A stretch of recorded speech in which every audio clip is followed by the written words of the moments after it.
She said 5 words, and a billionaire's world collapsed. The ring in her hand should have been buried. No one listened to her until it was too late. A stranger in the rain carried a deadly secret. He thought she was lying until he saw the proof. Someone faked a death and stood beside him the whole time. The truth was hidden in a place no one would look. The man he trusted most was the one who betrayed him. They came to silence her, but she was already ready. The girl they ignored changed everything. Love survived, but not without scars. One act of kindness rewrote every ending. He had spent 2 years talking to a grave, believing the woman he loved was gone forever. And then a barefoot girl stepped out of the rain and whispered 5 words that shattered everything. "Your wife, she's not dead." In her hand was a ring that should have been buried. What followed wasn't just a mystery. It was betrayal, truth, and a kindness no one saw coming, until it changed everything. He'd spent 2 years kneeling at a grave, believing the love of his life was gone. Then a barefoot girl walked out of the rain and said 5 words that stopped his world cold. "Your wife, she's not dead." In her hand was a ring that should have been buried. What followed wasn't just a secret. It was betrayal, truth, and one act of kindness that changed everything. The rain had started before sunrise and never once softened. By late afternoon, it came down in heavy sheets, pounding against marble, soaking through coats, turning gravel paths into dark, slick mud that clung to every step. The kind of rain that didn't just fall from the sky. It pressed down on everything, as if the world itself were carrying something too heavy to hold. Ethan Cole knelt in it anyway. He had been kneeling in that exact same spot for 2 years. Same day, same time, same white roses. His driver stood several yards away by the black sedan, holding an umbrella that Ethan had already refused. There was no point in staying dry. Not here. Not like this. The cold, the rain, the discomfort. It made things feel real. And for a man who had spent 2 years feeling like he was moving through a life that no longer belonged to him, reality mattered. The cemetery stretched out behind him in quiet rows, polished stones and carefully trimmed grass. The kind of place money kept immaculate. But no amount of money could change what was carved into the stone in front of him. Sarah Cole, beloved wife, gone too soon. Ethan's fingers pressed against the cold marble. He had chosen those words himself, standing right here while the world watched him fall apart in silence. Cameras had been there that day. Reporters, board members, people who had known him as the man who never lost control. They had seen him lose it, not loudly, not dramatically, just disappear. The man who built billion-dollar companies stopped speaking in full sentences, stopped sleeping, stopped caring about anything except this place, this stone, this absence. And every week, no matter what deals were waiting, no matter what crises needed his attention, Ethan came back, white roses in hand, because she had loved white roses. "Oh, red is too loud," she used to say, smiling at him across a dinner table lit by soft golden light. "White doesn't need attention. It just is." He placed the fresh bouquet gently at the base of the stone. His hands lingered there for a moment, fingertips brushing the petals, rainwater sliding down his sleeves. "I'm here," he said quietly. Not for anyone else. Not for the driver. Not for the empty air. For her. The rain answered in steady rhythm. He closed his eyes. And for a moment, just a moment, he let himself remember the sound of her laugh. The way she would tilt her head when she was about to disagree with him. The way she made even his worst days feel manageable.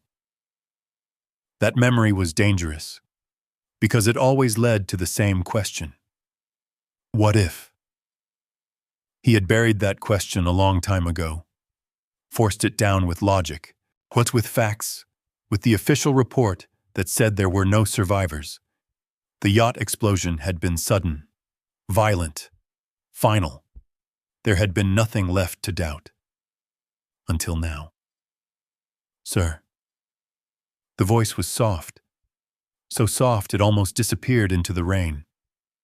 Ethan didn't move. He had imagined her voice before. In crowds. In quiet rooms. In the space between waking and sleep. His mind had learned how to create what it missed most. But this voice wasn't hers. Sir, please. He opened his eyes slowly, turned his head, and saw her. A girl stood several feet behind him on the muddy path. Barefoot. In the rain. She couldn't have been more than 19. Her clothes were clean but worn thin, the kind that had been washed too many times to remember their original color. Her hair was pulled back loosely, strands clinging to her face in the rain, while her feet were dark with wet dirt, her shoulders trembling slightly, not from fear, but from the cold she was trying not to show. Ethan's first thought was automatic, not important, not connected to him. Probably someone who had seen the car outside and followed it here. It happened more often than people thought. He turned back to the stone. If you need help, he said quietly, his voice controlled, distant. My driver can assist you. Silence. The rain filled the space between them. He expected to hear footsteps walking away. Instead, I'm not here for money. There was something in her voice now, something steady, something that didn't match her appearance at all. Ethan's jaw tightened slightly. He didn't turn. You have 30 seconds, he said. Another pause, and then, your wife, she's not dead. The world stopped, not metaphorically, not poetically. Something inside Ethan Cole, something that had been frozen in place for 2 years, cracked with a sound so loud it seemed to echo through his entire body. He didn't breathe, didn't blink. For one impossible second, his mind refused to process what it had just heard. Then he turned. Slowly. What did you say? His voice was quiet. Too quiet. The girl didn't look away.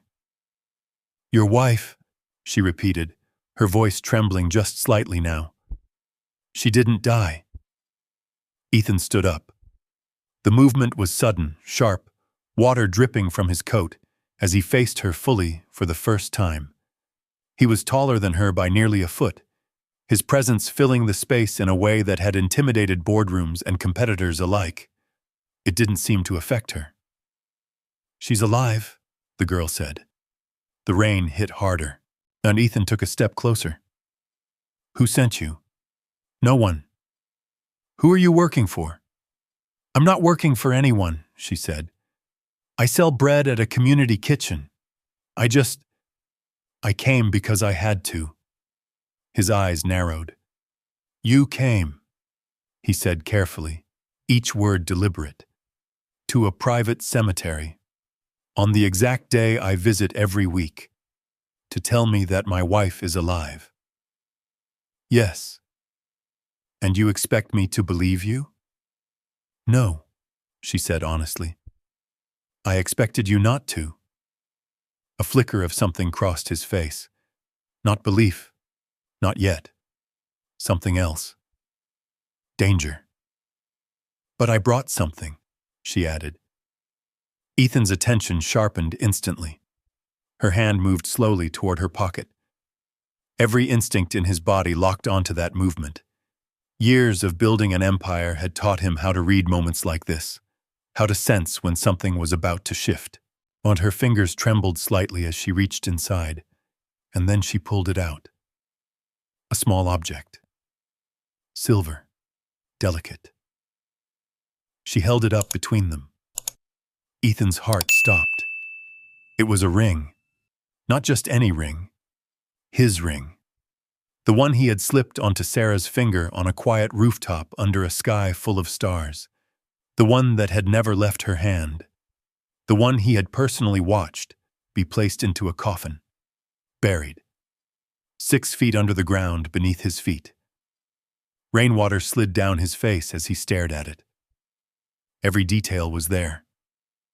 The tiny engraving on the inside. The slight imperfection along the band where it had once been resized. The faint scratch near the edge, caused by a moment so small, so private. It had never been photographed, never mentioned, never shared with anyone. His hand moved before his mind caught up, when he took the ring. Cold metal. Real weight. Real. His fingers tightened around it, and something inside him, something that had been silent for 2 years, roared back to life. "If this is real," he whispered, almost to himself. His eyes dropped to the marble stone, to the name carved into it, to the grave he had visited every week, the place he had mourned, the place he had spoken to her that like she could still hear him. If this ring had been buried with her, then who? Ethan's head snapped up. "Where did you get this?" The girl swallowed. "She gave it to me." The words landed like a second ooter. "When?" he demanded. "About 3 weeks ago." The rain seemed louder now, heavier. "She told me to find you," the girl continued. "She said if you didn't believe me, I should show you this." Ethan stared at her. "She said you would recognize it," the girl added quietly. "She said you'd remember the scratch." The scratch. A detail no one else in the world knew. Ethan's grip tightened around the ring. His breath came slower now. Controlled. Dangerous. Because if this was true, if even a part of this was true, then everything he thought he knew about the last 2 years was a lie. He looked down at the grave again. The white roses bending under the rain. The stone. The name. The place where he had left pieces of himself, week after week, believing he was speaking to someone who was gone. And for the first time since the day of the funeral, a new thought broke through the grief. Sharp, terrifying, alive. If Sarah wasn't here, then who had he buried? He looked back at the girl. "Tell me everything," he said, and somewhere deep beneath the sound of the rain, beneath the weight of 2 years of silence. The truth was beginning to surface, and it was going to change everything. The truth was beginning to surface, and it was going to change everything. But before that truth reached the man standing in the rain, it had already lived quietly inside the life of someone the world barely noticed.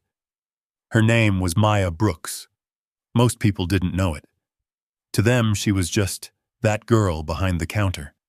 The one who handed out bread with a soft "thank you" and a tired smile that never quite reached her eyes. The one who kept her head down, moved quickly, didn't complain, didn't ask questions. Invisible. That was the word she had grown used to. The community kitchen sat on the edge of South Side Chicago, and tucked between a closed-down laundromat and a pawn shop with flickering lights that buzzed louder than the traffic outside. It wasn't a place people came to unless they had to. The paint peeled off the walls in quiet strips, the floor tiles carried years of footsteps, and the air always smelled faintly of soup, bread, and something older, something like survival. Maya had been working there since she was 16. At first, it had just been a way to help. Her mother had gotten sick, and bills had a way of piling up faster than hope. But over time, the kitchen became something else. A place where she could be useful. A place where she could matter, even if no one said it out loud. She woke up before the sun most days, walked past cracked sidewalks, boarded windows, and the same bus stop where she used to wait with her mother years ago, back when things hadn't felt quite so heavy. The same bus stop where she learned early that people didn't look at you the same when your clothes were worn thin and your shoes didn't match. She had learned a lot of things early, like how to smile when someone talked over you, how to say yes ma'am, even when the tone didn't deserve it, how to stand still when people assumed things about you that weren't true. You people always looking for handouts. She heard that once from a man in a suit who had come in to donate food. He didn't even look at her when he said it. Maya had just nodded. "Thank you for coming," she said softly, handing him a receipt. Because that was what she did. She absorbed things, let them pass through her without breaking, at least on the outside. Inside, it was different. Inside there were moments, but moments where the words stuck, moments where she remembered the night her family lost their apartment, her mother trying to stay strong while packing their life into 2 plastic bags, moments where she stood in a job interview at 17, watching the manager's smile fade the second he looked at her address on the form. "We'll call you." They never did. So she stayed where she was, at the kitchen, where at least the rules made sense. You showed up, you worked, you helped. And maybe, just maybe, you made someone's day a little less hard. That mattered, even if no one noticed. "Hey, Maya!" The voice snapped her out of her thoughts. Mrs. Carter stood near the door, wrapped in an oversized coat that looked like it had been mended more times than Maya could count.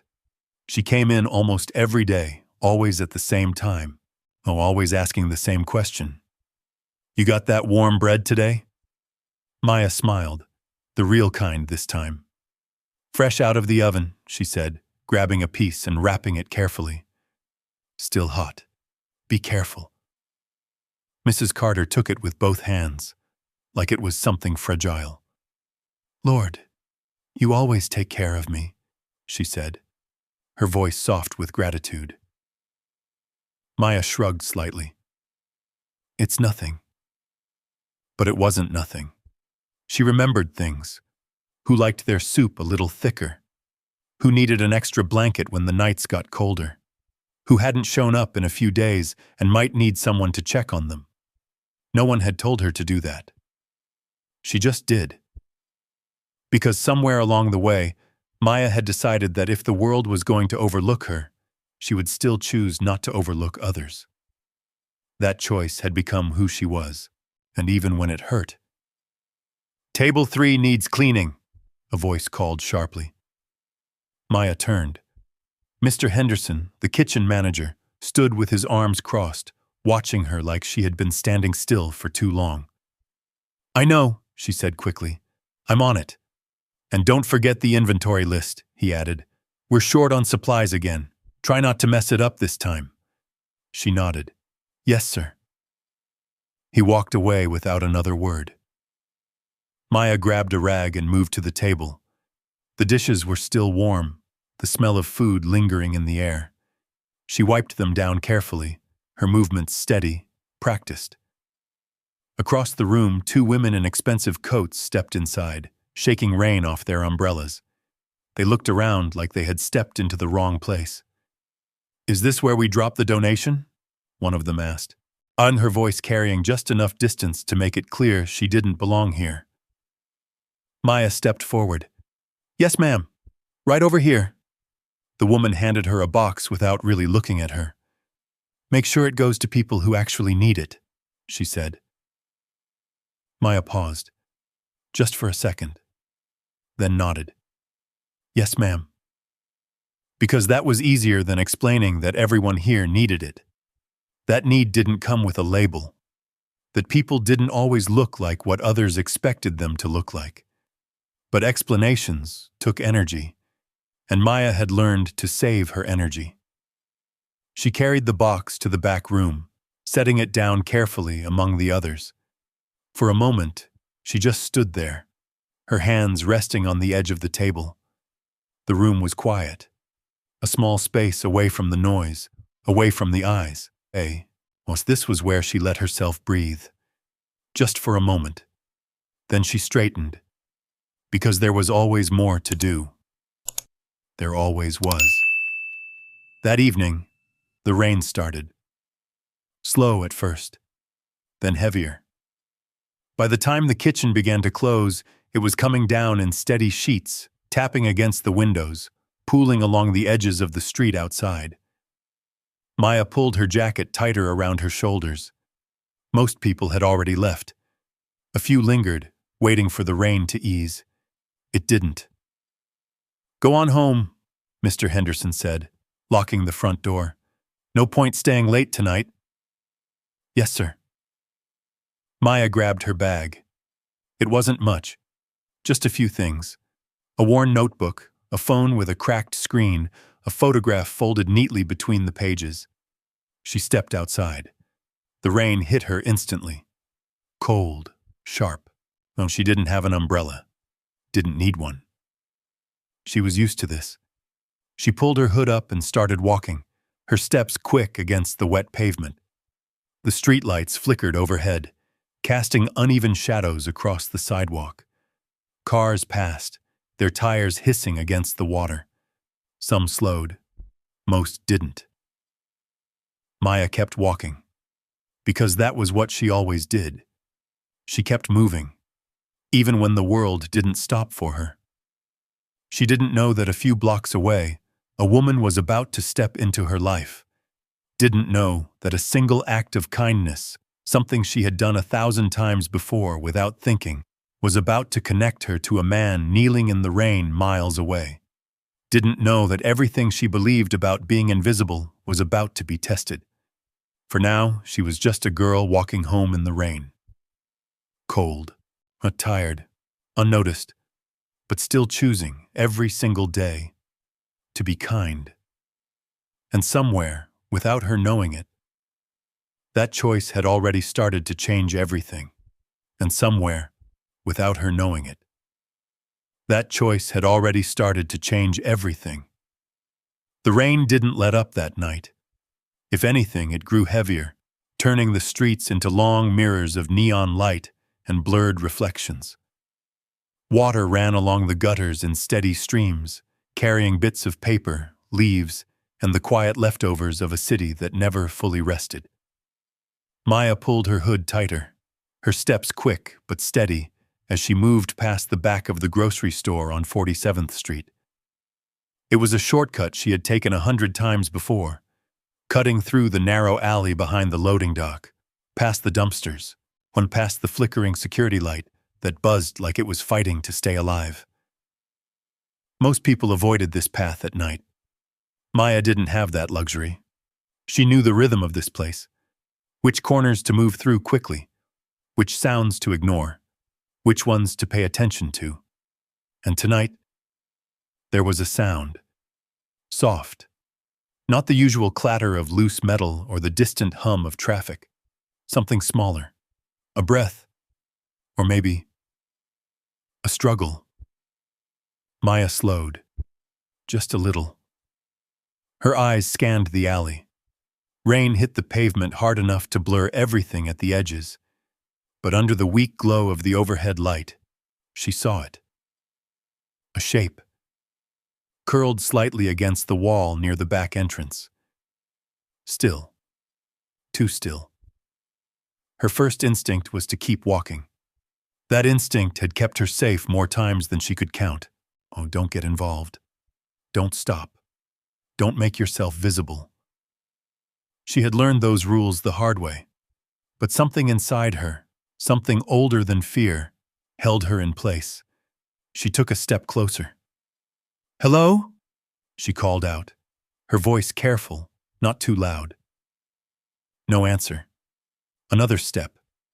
The shape shifted slightly, and then a face. A woman, pale under the rain, her dark hair plastered against her cheeks, her breathing uneven. Her coat was soaked through, clinging to her frame, one sleeve torn slightly at the edge. But it wasn't the cold that made Maya's chest tighten.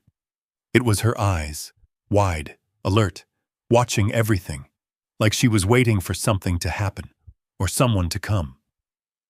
Maya crouched down slowly, keeping her movements calm. "Hey," You okay? She asked gently.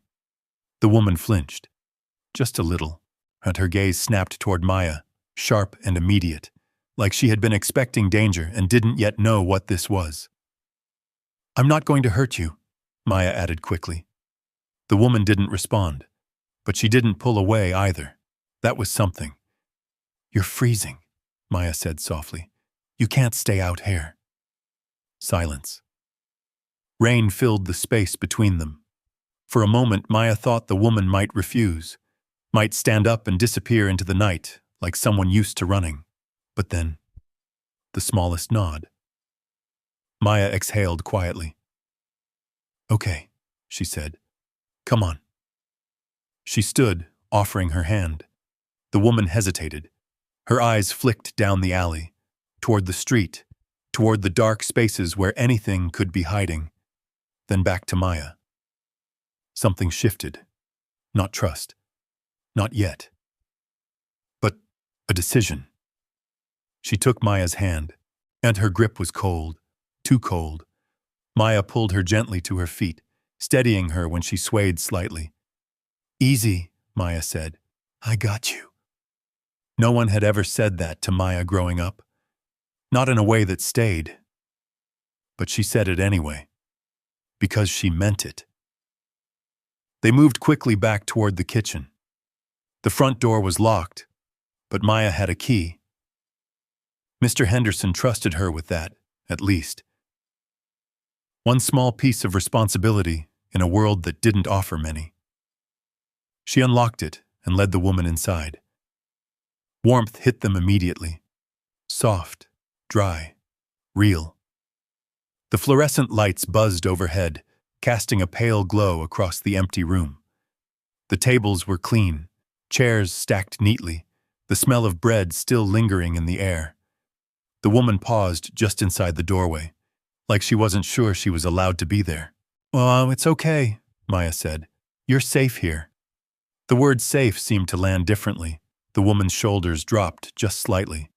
Maya guided her to a chair near the back. Sit, she said. The woman obeyed. Slowly. Carefully.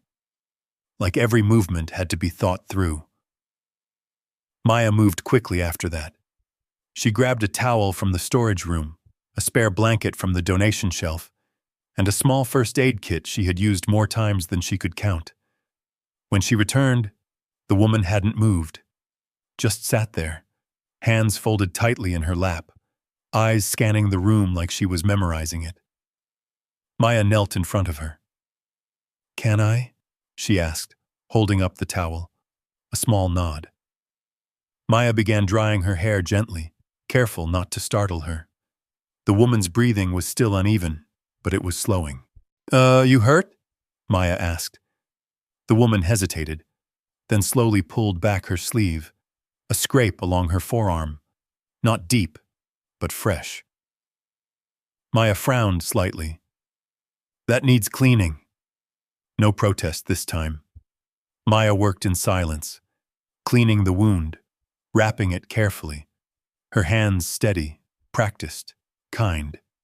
The kind of care that didn't ask questions, didn't demand explanations, just helped. When she was done, she stood. Wait here, she said. She moved to the kitchen and came back with a bowl of hot soup and a piece of bread, the same bread she had handed out all day. But somehow, this felt different. She set it down in front of the woman. Eat, she said gently. The woman stared at it, like it was something unfamiliar. Then slowly, she reached for it. Her hands trembled slightly as she lifted the spoon. The first bite seemed to settle something inside her. Her shoulders relaxed. Just a little. Maya watched quietly. Didn't interrupt. Didn't push. After a few minutes, the woman spoke.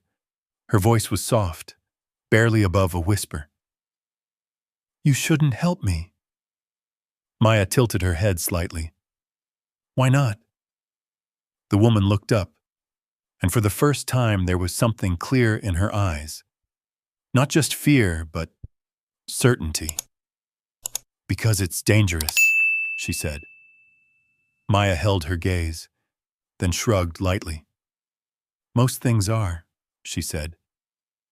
The woman stared at her, like she didn't know what to do with that answer. Maya gave a small smile. You needed help, she added. That's enough. The woman's lips parted slightly, like she wanted to say something more, but didn't. Instead, she looked down at the food again.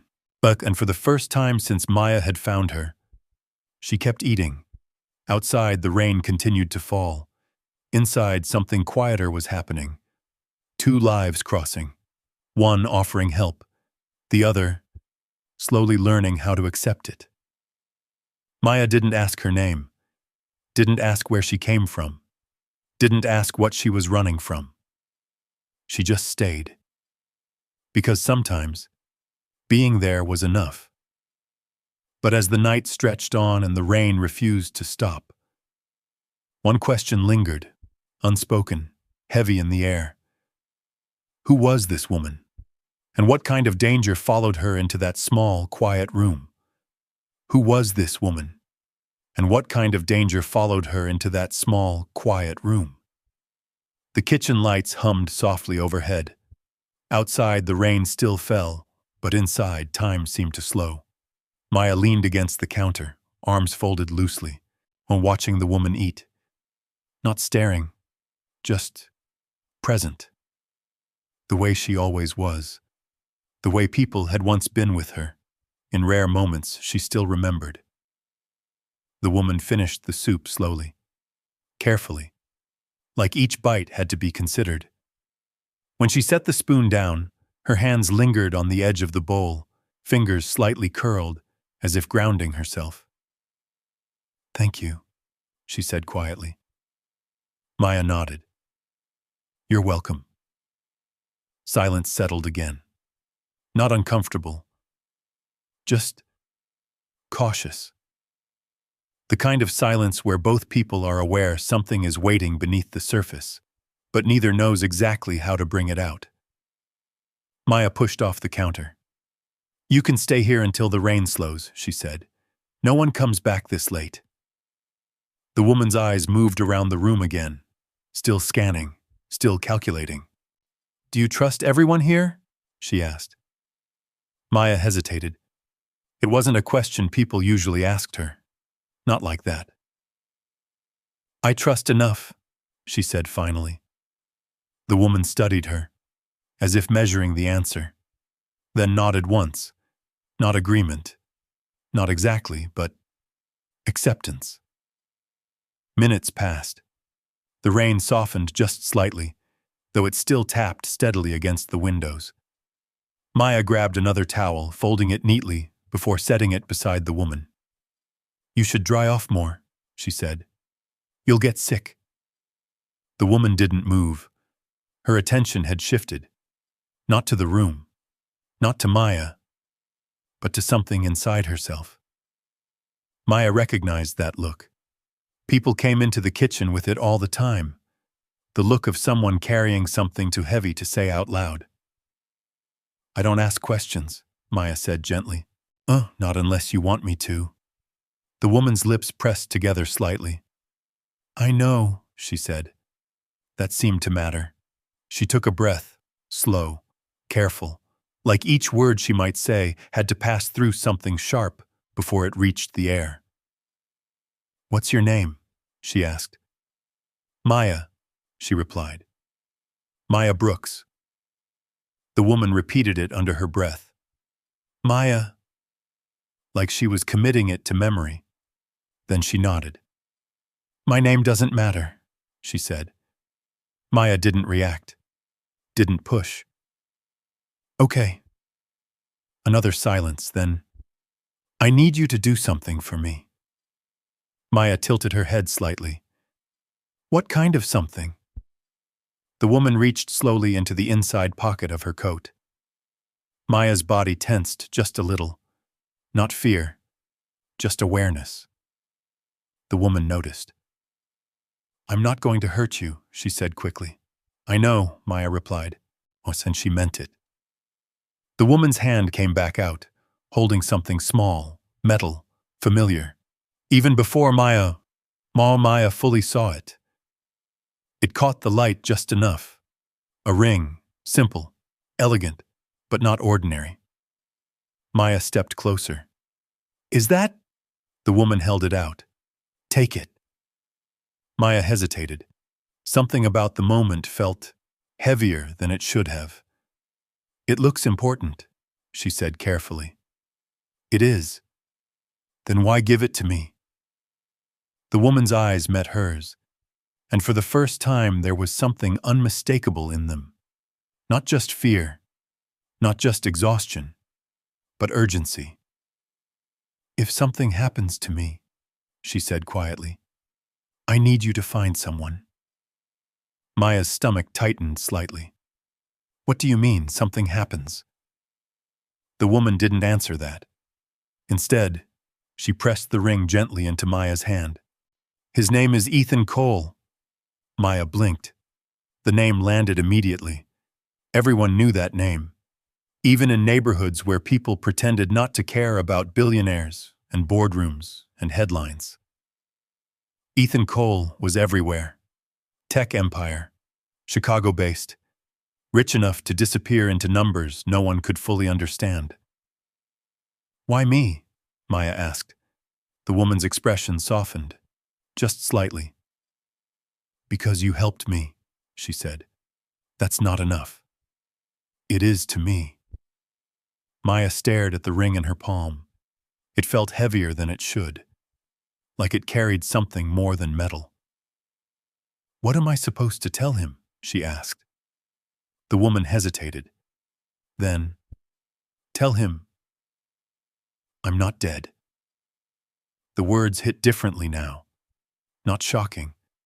Not yet. But, well, wrong. Like something that didn't fit. Maya looked up. Oh, that doesn't make sense. It will, the woman said. When he sees that. Her eyes flicked briefly to the ring. Maya's fingers curled slightly around it. You know him? She asked. The woman didn't answer directly. Instead, she stepped back. Just one step. But it created distance, and that distance felt final.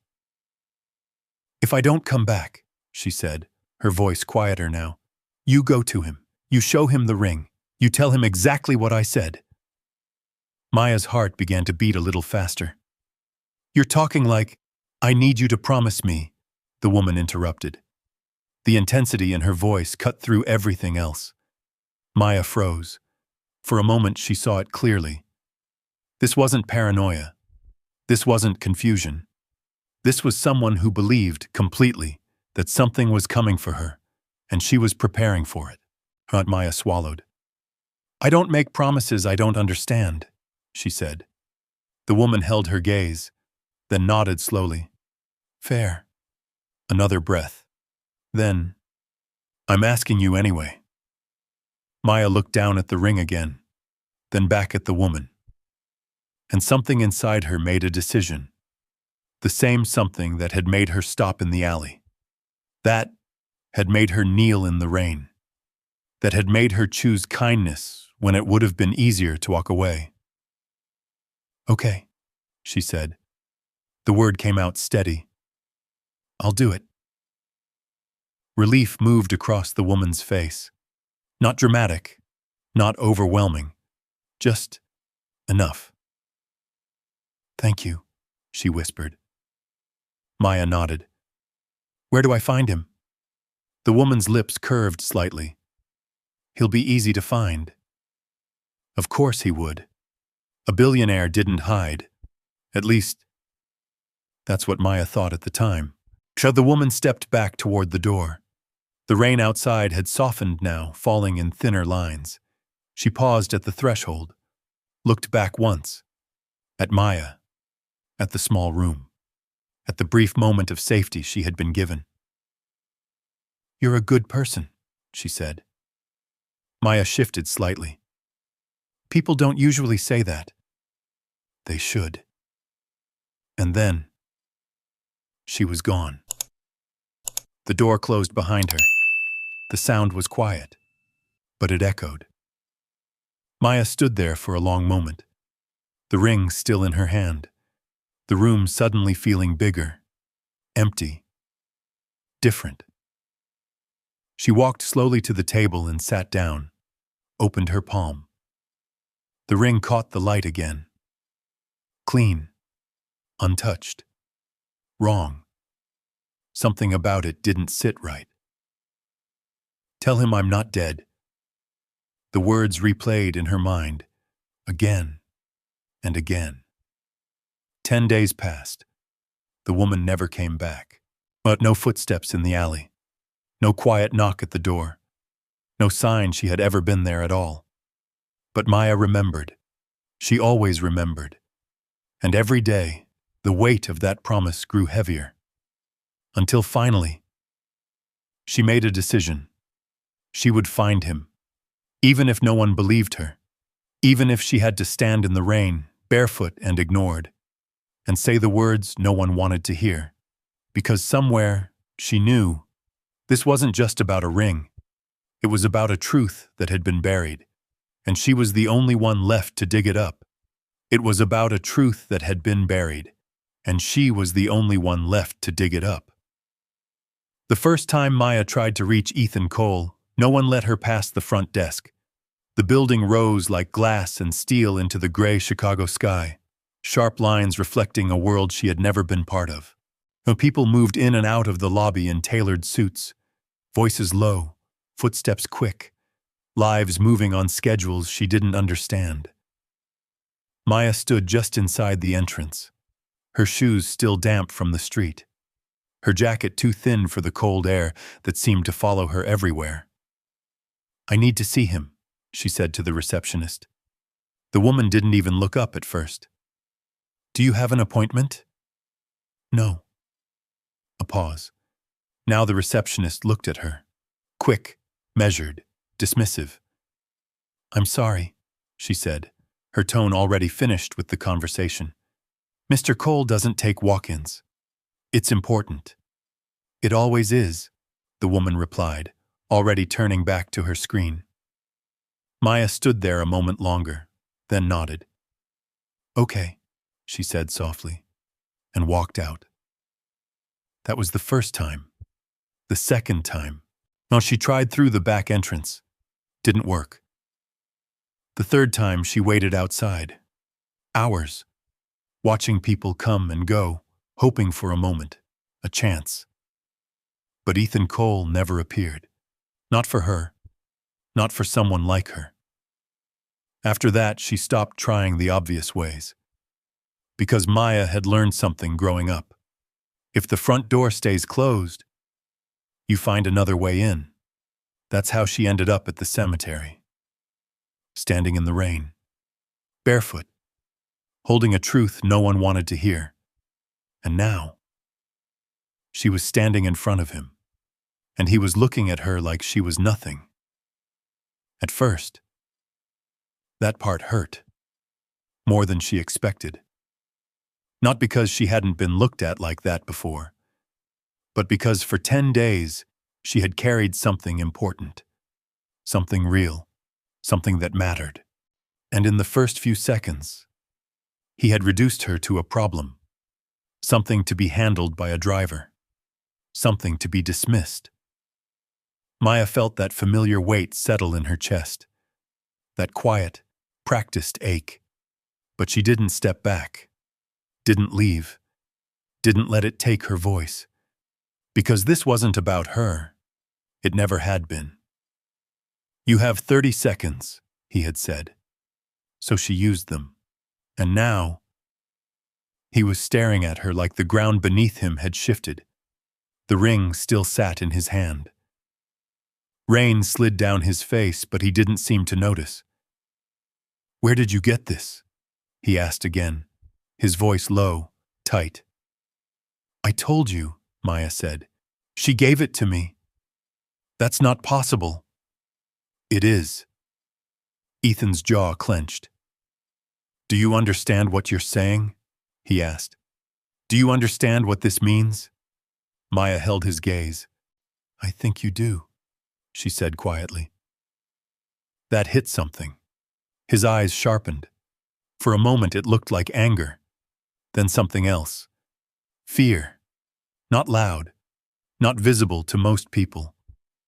But Maya saw it, because she had seen fear before, in mirrors, in strangers, in the woman who had sat in her kitchen 10 nights ago. You're lying, he said. The words came out controlled, careful, like he needed them to be true. I'm not. Then you're mistaken. I'm not. His breath came slower now, measured. You expect me to believe that my wife... He stopped himself. The word caught, like it had edges. That she's alive, he finished. Maya didn't answer right away. Instead, she took a small step forward. Not aggressive, just closer.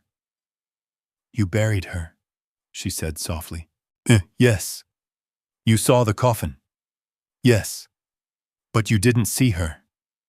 The silence that followed felt heavier than the rain. Ethan's eyes flickered, just slightly. And that was enough. Maya continued. She told me what to say, she added. She told me you wouldn't believe me at first. His grip tightened around the ring. What else did she say? That you'd remember the scratch. He looked down at it again. That tiny imperfection. The one no one else knew about. Except her. Except him, except... Ethan's breath caught. Something inside him shifted again. This time deeper, more dangerous. 3 weeks ago, Maya said. That's when I saw her. His head snapped up. Where? Maya hesitated. Not because she didn't want to answer, but because she suddenly realized what the answer meant. She came to the kitchen, Maya said, behind the grocery store on 47th. Ethan's expression changed. Not recognition, not yet, but calculation. She was hurt, Maya continued. Cold, scared, like she thought someone was watching her. His eyes narrowed. Did she say who? No. What did she say? Maya took a breath. She said if something happened to her, I needed to find you. Ethan's voice dropped. What do you mean something happened? She stopped coming back. The words landed quietly, but they landed. Ethan stared at her for a long moment. Rain still falling, world still moving. But something had locked into place between them. A connection. Uneven. Fragile. But real. You expect me to believe, he said slowly, that my wife has been alive for 2 years, hiding in the city, and somehow found her way to you. Maya met his gaze. I don't expect anything, she said. The honesty in it stopped him. I just told you what happened. Another silence, then. Ethan turned away. Just slightly. His hand moved to his face, dragging down slowly as if trying to wipe away something that wouldn't leave. This was the part no one saw. The part where certainty broke, where control slipped, where a man who had built his entire life on knowing what was real suddenly didn't. Maya didn't speak, didn't rush it. She had learned that too. Some truths needed space. Finally, he looked back at her, different now, still guarded, still sharp, but listening. Why you? He asked. The question was quiet, but it carried something heavier than doubt. Aunt Maya thought about it, then shook her head slightly. I don't know, she said. That wasn't entirely true, but it was the simplest answer. Ethan studied her, her clothes, her posture, the way she stood without shrinking, without apologizing, even after everything. "You're not asking for anything," he said. "No. No money. No. No deal. No." "Why?" Maya's answer came without hesitation. Because she needed help. The rain softened slightly. Not gone, but quieter. Ethan looked at her.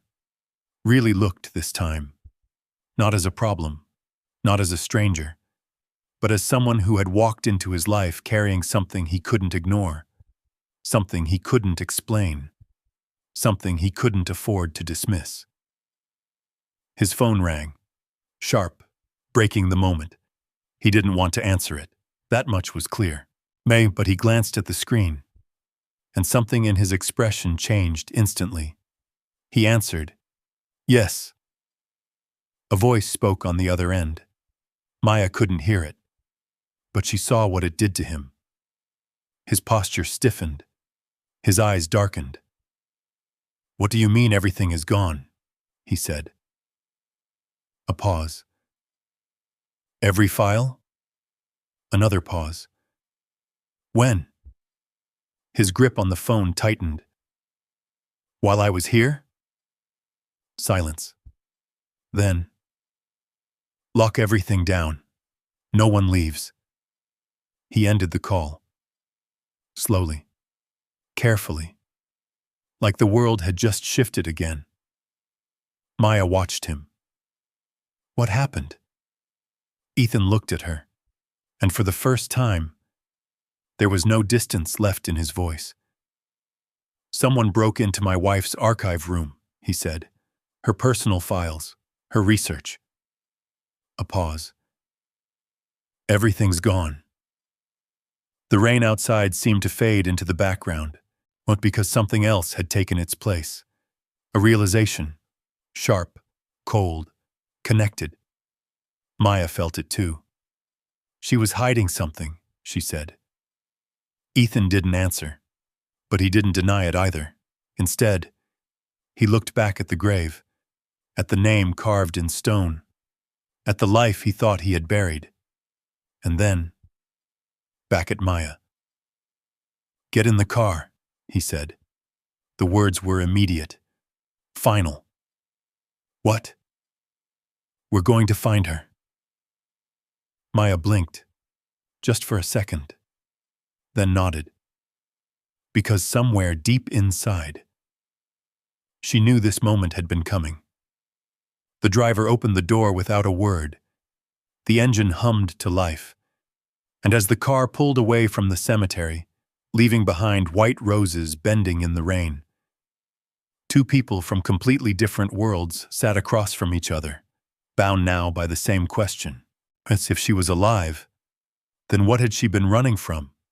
And who was already trying to erase her? Then what had she been running from? And who was already trying to erase her? The car moved fast. Not reckless. Precise. Controlled. The kind of speed that came from a driver who understood urgency without needing it explained. Rain streaked across the windshield in long diagonal lines, city lights stretching into blurred ribbons of gold and red. Chicago at night passed by in fragments.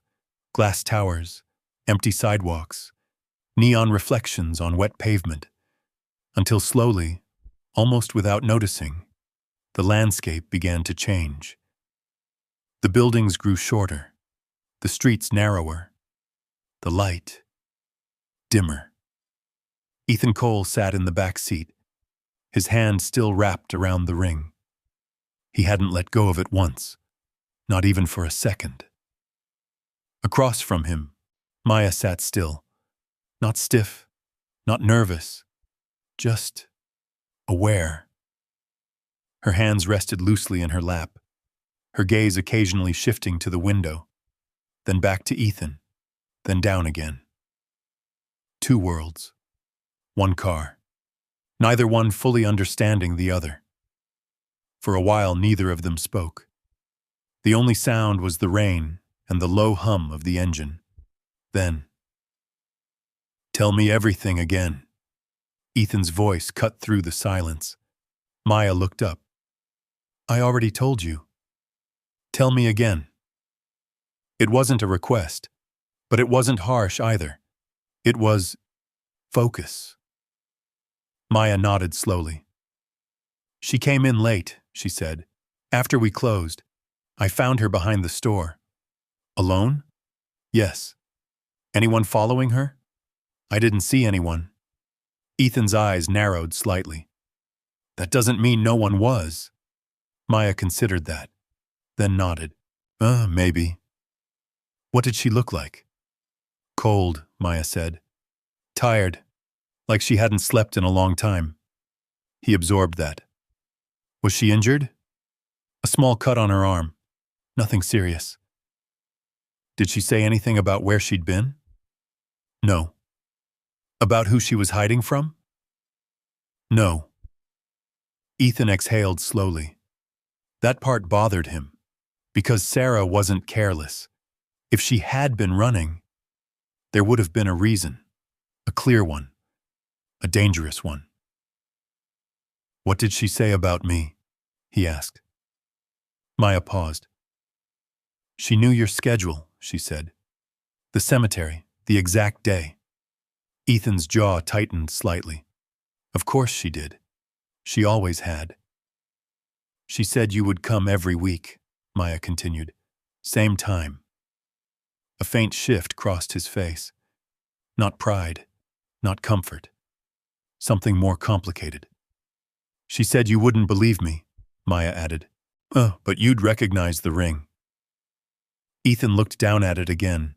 His thumb brushed over the small scratch. Memory hit him like a quiet wave. A rooftop. Cold air. Her laugh. The way she had looked at him when he slipped it onto her finger. Alive. Warm. Real. He closed his hand again. Harder this time. Why you? He asked again. Maya didn't answer immediately. Instead, she looked out the window. The city had changed now. They were moving through her part of town. Familiar streets, broken sidewalks, corner stores with bars on the windows, places where people learned early how to survive. She said I was safe, Maya said finally. Ethan frowned slightly. Safe? I don't ask questions, she said. I don't push people. I just help. He studied her. You trust strangers that easily? Maya met his gaze. No. Then why her? A small pause. Then, because she needed it. The answer was simple. Too simple. And yet, Ethan didn't dismiss it. Because somewhere in the last 20 minutes, something had shifted. He had expected desperation, manipulation, an angle. Instead, he found none of it. Just truth. Raw, unpolished, uncomfortable. The car slowed slightly. They were passing through a narrow street now, dimly lit, lined with small houses and worn storefronts. Maya pointed. Turn left here. The driver followed without hesitation. Ethan noticed that. No questions. No hesitation. Just obedience. A man used to taking direction from him, and now from her. That was new. You live here? Ethan asked. Maya nodded. For now. For now? She shrugged lightly. Places change. He didn't ask more, but he understood what she meant. The car turned again. The streets grew quieter. The kind of quiet that came from people staying inside. Doors locked. Lights low.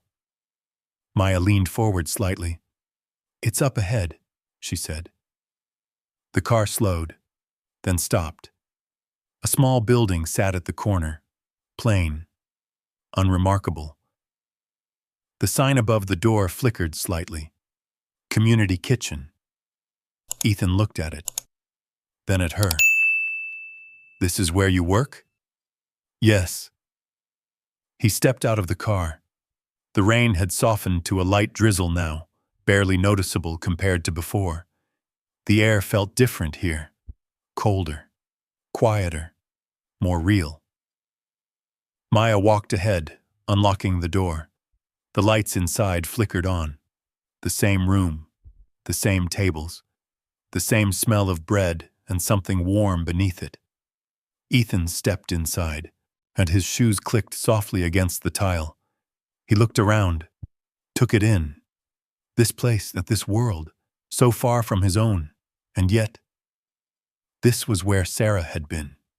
He could feel it. Not physically, not logically, but something in the air felt connected. "She was here?" he asked. Maya nodded. "Right there." She pointed to a chair near the back. Ethan walked toward it slowly, each step deliberate. He stopped in front of it, looked down, tried to imagine her sitting there. Cold, afraid, alone. The thought hit him harder than anything else so far. Not the ring, not the words. This. Because this meant she had been close. So close. And he hadn't known. "What did she do?" he asked quietly. Maya leaned against the counter. "She didn't talk much," she said. "Oh, but she watched everything." "How?" Like she was expecting something to go wrong. Ethan's eyes moved slowly around the room. The windows, the doors, the corners, places someone could watch from, places someone could hide. "She trusted you," he said. Maya nodded. "I think she was tired of not trusting anyone." That made sense. Too much sense. Ethan turned slightly. "What happened the last time you saw her?" Maya's expression shifted. "She gave me the ring," she said. "Told me to find you. And then? She left. Just like that?" "Yes." Ethan's brow furrowed. "That doesn't fit." Maya looked at him. "What do you mean?" "She wouldn't disappear without a plan," he said. "Not like that." Maya hesitated. "There was something else, Mamone," she said. Ethan's attention snapped back to her. "Oh, what?" "She said, if she stopped coming back, it meant they found her." The words hung in the air, heavy, cold. Ethan felt it immediately. The shift, the connection, the break-in, the missing files, the timing, all of it lining up, not random, not coincidence, coordinated. "They knew," he said quietly. Maya's chest tightened slightly. "Knew what?" "That something was about to surface." He looked at her, direct, focused. "And they moved first." A silence followed, different from the others, sharper, more dangerous. Maya felt it, the edge of something bigger. "What do we do?" she asked. Ethan didn't answer right away. He turned back to the chair, to the place where Sarah had sat. Then, slowly, he spoke. "We find her. Not hope, not guesswork. Decision. Final. Well, because whatever had started 2 years ago wasn't over. And now, they were both part of it. Whether they understood it or not, they were both part of it. Whether they understood it or not. The drive out of the city felt longer than it should have. Streetlights faded into stretches of dark road. Buildings gave way to open land. And the noise of Chicago slowly dissolved into something quieter, more distant. The rain had finally eased, leaving behind a damp stillness that clung to the air like a held breath. Ethan didn't look at his phone, didn't check messages, didn't call anyone. For the first time in years, he moved without a plan. Only direction. Maya sat across from him, watching the world outside change through the window. The further they drove, the more unfamiliar it became. Fewer people, fewer lights. It's the kind of places where no one asked questions because no one expected answers. "You sure this is right?" Ethan asked. Maya nodded. "She told me about a place like this." "Like this?" Quiet, out of the way, somewhere people don't notice who comes and goes. Ethan understood that. Of course he did. If Sarah had been hiding, she would have chosen somewhere invisible. The car slowed as they turned onto a narrow road, gravel crunching softly beneath the tires. Trees lined both sides, their branches arching overhead like a tunnel, blocking out what little light remained in the sky. Maya leaned forward slightly. "It's close." The driver said nothing, just followed. Another turn. Then, "There." Maya pointed. A small house stood at the edge of an open field. Single story, plain, a wooden fence running along the front, slightly uneven in places. One light glowed softly from inside, warm against the darkness around it. It didn't look like much, but it didn't need to. It looked like somewhere someone could disappear. The car came to a stop. For a moment, no one moved. Ethan stared at the house, his hand still wrapped tightly around the ring. Every instinct in him was pulling in two directions at once. Go. Don't. Hope. Protect yourself. He had spent 2 years learning how to live without her. Now, he was standing at the edge of a possibility that could destroy everything he had rebuilt. Maya opened her door first. The air outside was colder here, quieter. No traffic, no distant noise, just the soft sound of wind moving through the grass. Ethan stepped out slowly. Each movement felt heavier now, more deliberate. But they walked toward the gate. It creaked softly as Maya pushed it open. The path to the front door was short, too short. Ethan felt it with every step. This was it. Whatever was behind that door would change everything. He reached it, raised his hand, and knocked. 3 firm taps. The sound echoed faintly through the quiet. They waited. Nothing. Then, movement, subtle, inside. The kind of sound that wasn't random. Someone was there. Ethan's chest tightened. He knocked again. "Hello?" His voice carried, steady, controlled. "I'm not here to cause trouble," he said. "I just need to speak with you."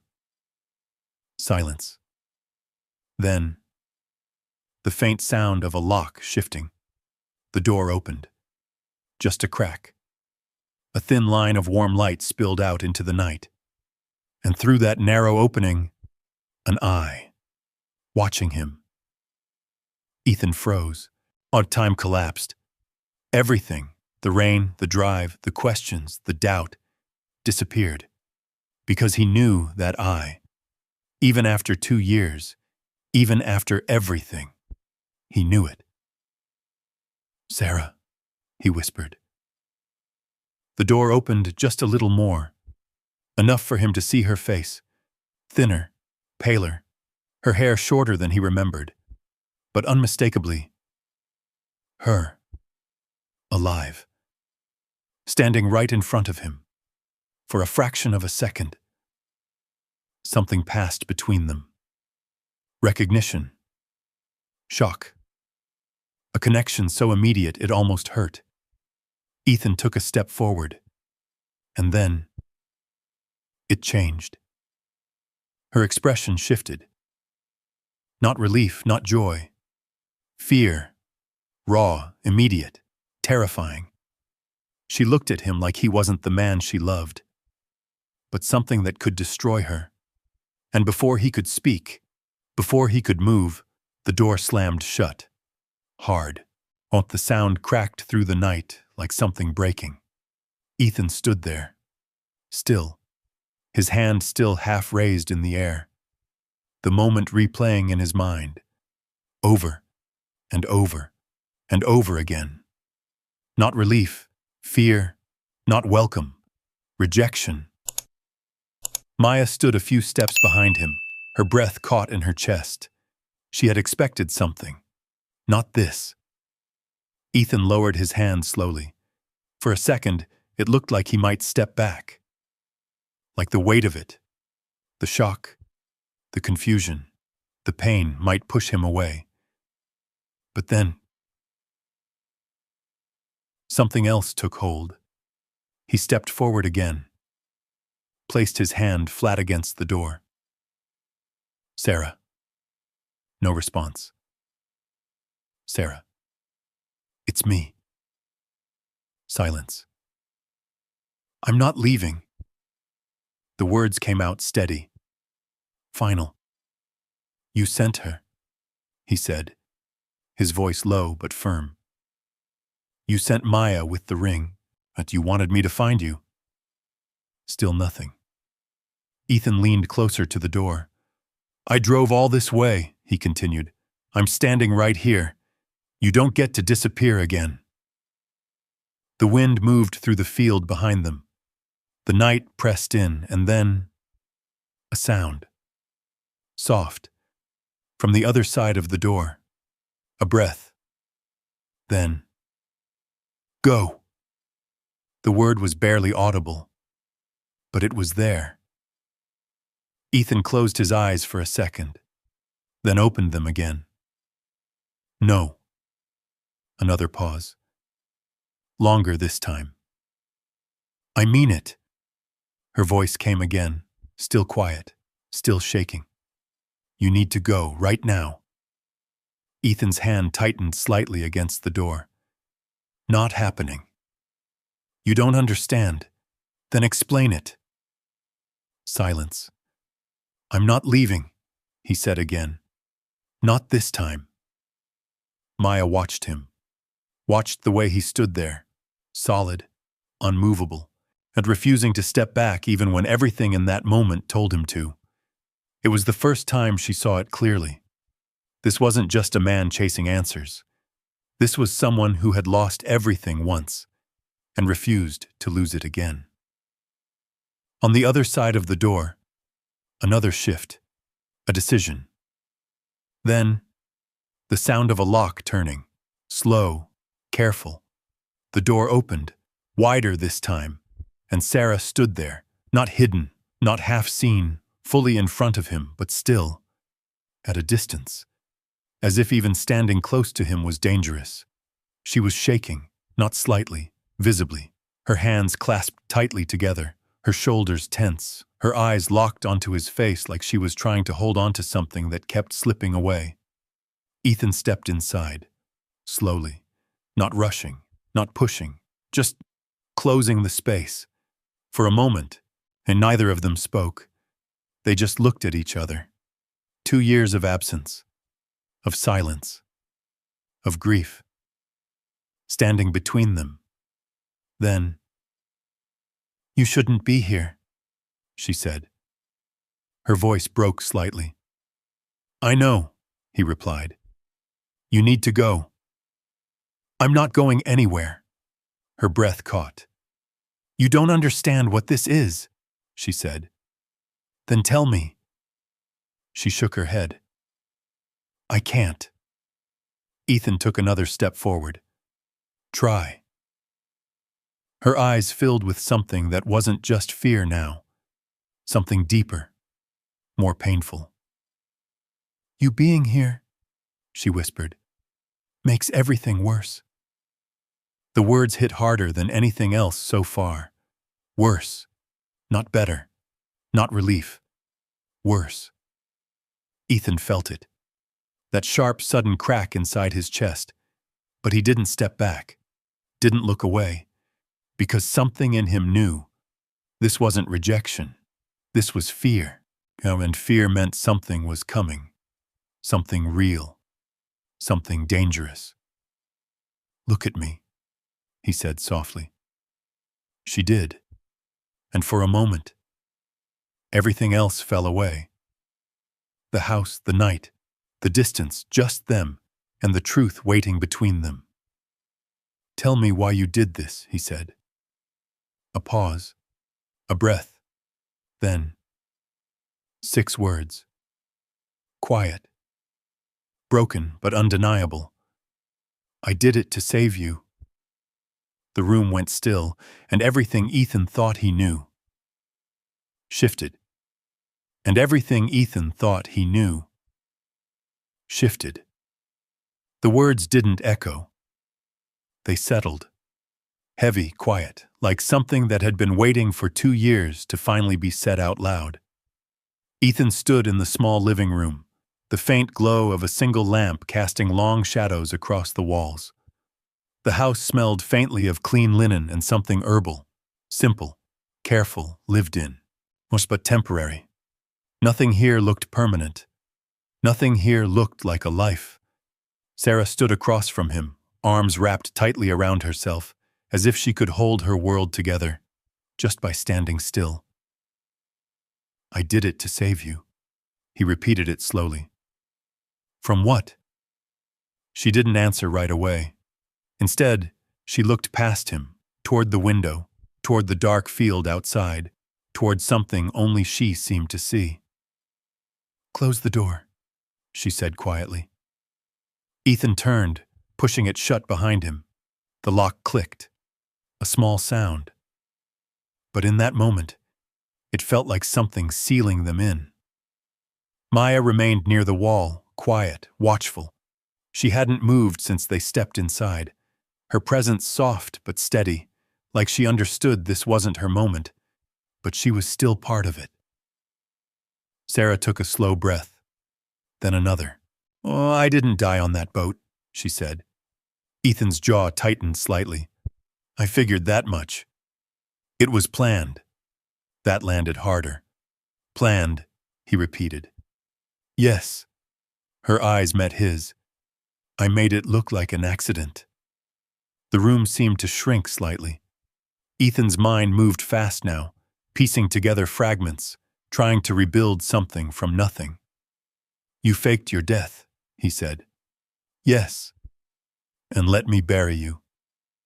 A flicker of pain crossed her face. "I didn't have a choice." "There's always a choice." "Not this time." Silence stretched between them. Tight. Fragile. Then, 3 months before the yacht, she said, her voice lower now, steadier, "I started looking into something." Ethan's focus sharpened instantly. "What?" "At first, it was just patterns," she said. Financial reports that didn't match public statements. Transactions that didn't make sense.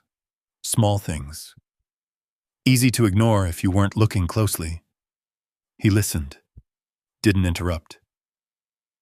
"I wasn't even investigating your company," she continued. "Not at first. But the deeper I looked, the more everything started pointing back to one place." Ethan felt it before she said it. A quiet dread. "Where?" he asked. She held his gaze. "Your company." The words hung in the air, heavy, cold. Ethan didn't react immediately, because part of him, some deep rational part, refused to accept it. "That's not possible," he said. "I know you think that," she replied. "I thought that too. I would have known." "No," she said gently. "You wouldn't have."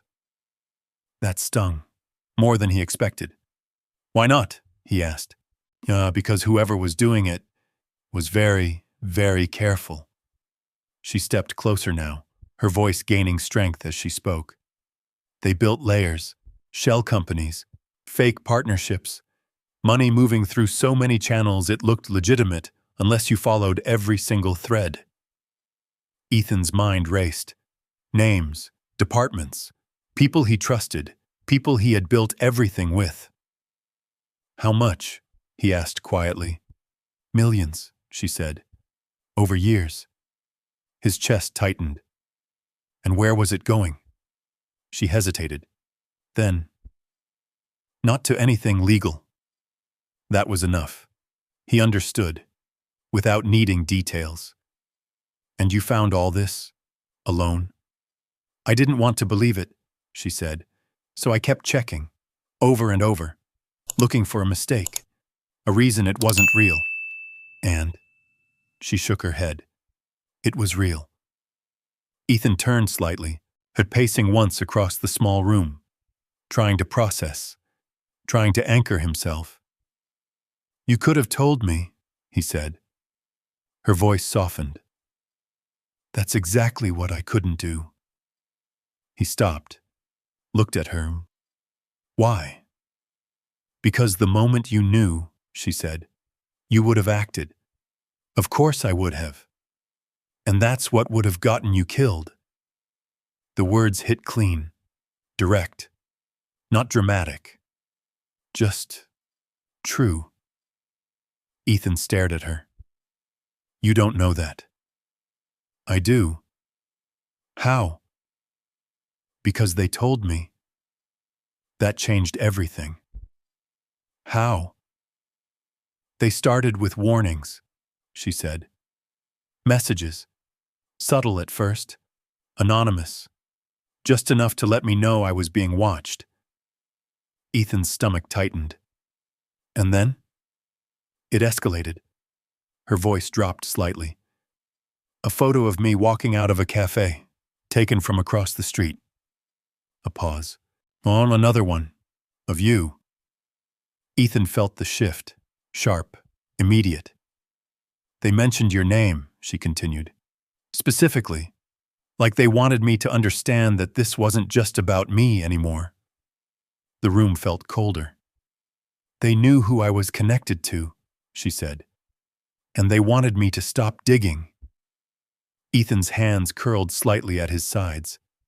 And you didn't. No. Of course she didn't. He knew her. Too well. I thought I could finish it, she said. Gather enough evidence. Take it somewhere safe. Somewhere they couldn't reach. And instead, they got closer. Her eyes met his again. And I realized something. What? If I stayed, if I told you, if I kept pushing, she swallowed, they wouldn't just come for me. The silence that followed was absolute. Ethan didn't move, didn't breathe. Because now it made sense. Every piece, every decision, every impossible choice she had made. So you disappeared, he said. I removed myself from the board, she replied. Completely. Convincingly. You let me believe you were gone. Her voice broke slightly. I had to. He looked away, just for a second. Because that part still hurt. Still cut deeper than anything else. I buried you, he said quietly. I know. I stood there. He stopped himself. Didn't finish the sentence. Didn't need to. She closed her eyes briefly. I know what I did to you, she said. The room fell still again.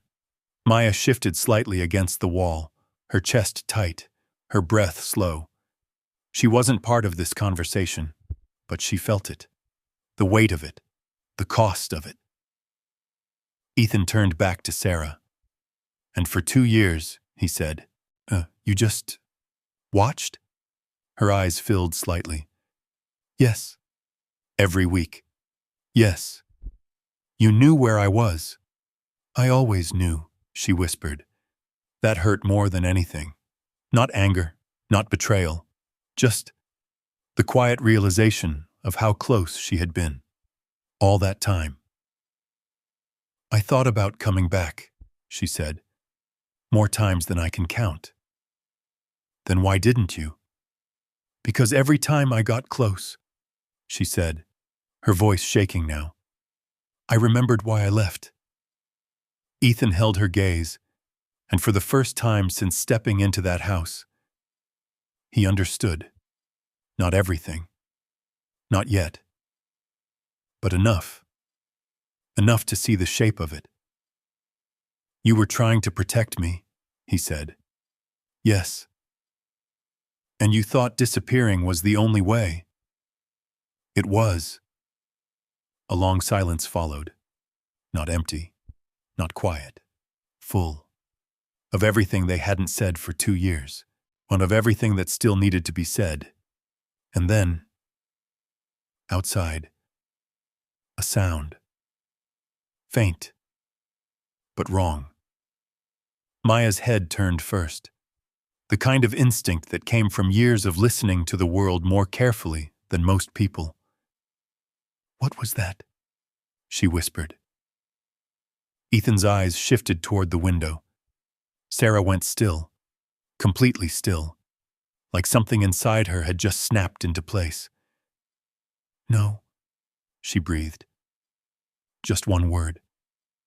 But it carried everything.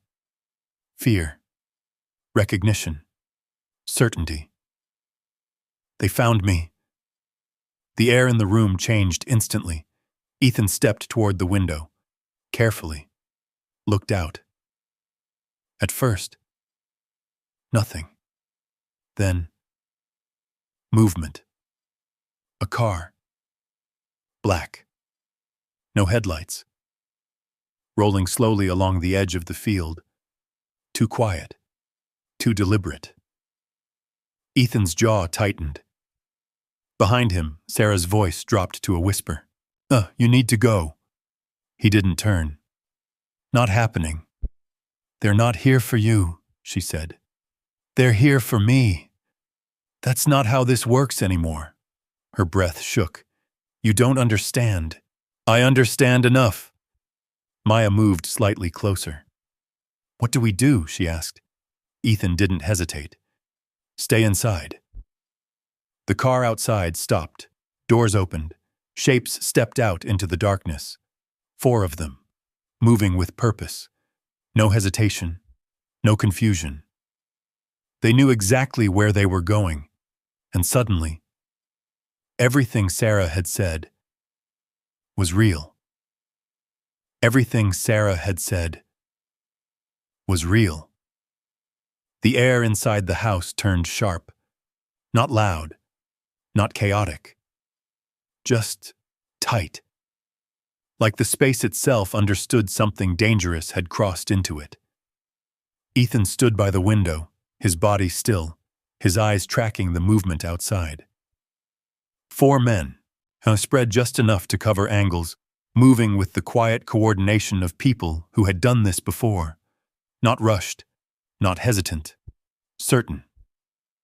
Behind him, Sarah didn't move, but Maya could feel it. The fear, not the kind that panics, the kind that prepares. "They're early," Sarah whispered. Ethan glanced back. "Early for what?" "For finding me," she said. That was worse, because it meant she had expected this. Just not yet. "How long do we have?" Ethan asked. Sarah shook her head slightly. "Not long." The men reached the gate. One pushed it open slowly. No attempt to hide the sound. They didn't need to. They knew exactly who they were coming for. Maya's heart began to beat faster. Not panic. Focus. The kind she had learned in quiet ways. Watching, listening, thinking before moving. She stepped back slightly, and her hand slipping into her pocket. Her phone. She hadn't said anything, hadn't asked. But something in her had already started acting. Ethan turned away from the window. "How many exits?" he asked. "Back door," Sarah said. "Through the kitchen, leads to the field." "No cover?" "None." Ethan nodded once. Not ideal. But it was something. A knock came at the front door. Hard, controlled, not asking, announcing. Everyone in the room froze. "Open the door." The voice was calm, almost polite. But there was no mistaking what sat underneath it. Authority. Not the legal kind. The kind that didn't wait for permission. Maya's fingers tightened slightly around her phone. She typed quickly. A short message. Sent. She didn't say anything. Didn't look up, just acted. Another knock. Louder. The doorframe shuddered slightly. Sarah's breath hitched. Ethan stepped closer to her. Instinct. Immediate. Protective. "They're not getting in," he said quietly. "You don't know that." "I know enough." Maya glanced at him, and for the first time, she saw something she hadn't before. Not just control, not just power, but refusal. He wasn't leaving. Not this time. Not again. The knock came again. Then, a louder sound, the door rattling, the beginning of force. Ethan's eyes moved quickly around the room, calculating, timing, distance. "Maya," he said. She looked up. "Stay behind me." She nodded. No argument, no hesitation. Because whatever this was, it wasn't something she could outrun. Not anymore. The door cracked, wood splintering slightly under pressure. Another hit, stronger. And then, it gave. The door swung inward with a sharp sound, slamming against the wall. 3 men stepped inside. The 4th remained outside, covering, watching. The room filled with presence, not loud, not chaotic, controlled, deliberate. Ethan stepped forward slightly, positioning himself between them and Sarah, between them and Maya. The man in the center lifted a flashlight briefly, scanning the room, then lowered it. His eyes adjusted quickly. And then, he smiled. Not wide, not friendly, just enough to show he wasn't surprised. Like this was exactly where he expected to be. Exactly when. Exactly how. "Well," he said. His voice was smooth, familiar. Too familiar. Ethan's body went still, something inside him tightening. No. It couldn't. The man stepped fully into the light, removed his glasses, and in that moment, the world shifted again. "Daniel," Ethan said. The name came out low, disbelieving. Daniel Cole, his older brother, his business partner, the man who had stood beside him at Sarah's funeral, who had held his shoulder when he couldn't stand straight, who had taken over the company when Ethan couldn't function, who had told him, "Take your time, I've got everything covered." Standing now in a small house in the middle of nowhere with men behind him, looking at Ethan like a stranger. No, worse, like a problem. "You look surprised," Daniel said, his tone almost amused. Ethan didn't move, didn't speak, because his mind, his entire understanding of the last 2 years, was breaking apart. "You should have stayed where you were," Daniel added calmly. "Where?" Ethan asked. The cemetery," Daniel said. "It was working." A silence fell, cold, heavy. "You knew," Ethan said, not a question. Daniel tilted his head slightly. "I knew enough." "You arranged the funeral." "Yes." "You stood there with me." "Yes." "You let me believe she was dead." Daniel's expression didn't change. That was the point. The words landed without hesitation, without regret. And something inside Ethan shifted. Not grief, not confusion. Something colder. Something clearer. "You did this," Ethan said. "Not alone," Daniel replied. "But yes." Behind him, Sarah's voice cut through the room. "You were the one moving the money." Daniel glanced at her. A faint smile touched his lips. "You always were the smart one." Her jaw tightened. Yeah, you used his company. I built something far bigger than a company, Daniel said. Your husband just didn't know he was part of it. Ethan's hands curled slightly at his sides. Millions, he said. Years. Decades, if we're being accurate. The room felt smaller, tighter. You were going to expose it, Daniel said to Sarah. Yes. That was a mistake. It was the right thing. Daniel sighed softly. People always say that. He stepped forward slightly. Not aggressive, just closer. Give me the files, he said. Ethan's eyes narrowed. What files? The ones she rebuilt, Daniel said. The ones she hid. A beat. You really think I wouldn't figure that part out? Ethan didn't respond, because there was nothing to say. Because the truth was already there. Daniel's gaze shifted briefly. To Maya, standing behind Ethan, quiet, still, watching everything. Who's this? Daniel asked. No one, Ethan said immediately. Maya felt that. The word. No one. The same word the world had used for her again and again. But this time, it was different. Because this time, it was protection. Daniel studied her, for a moment longer than necessary, then dismissed it. Doesn't matter, he said. He turned back to Ethan. This doesn't have to be difficult. Ethan almost laughed, a short, humorless sound. It already is. Daniel's expression hardened slightly. Don't make this worse. You already did that. A pause.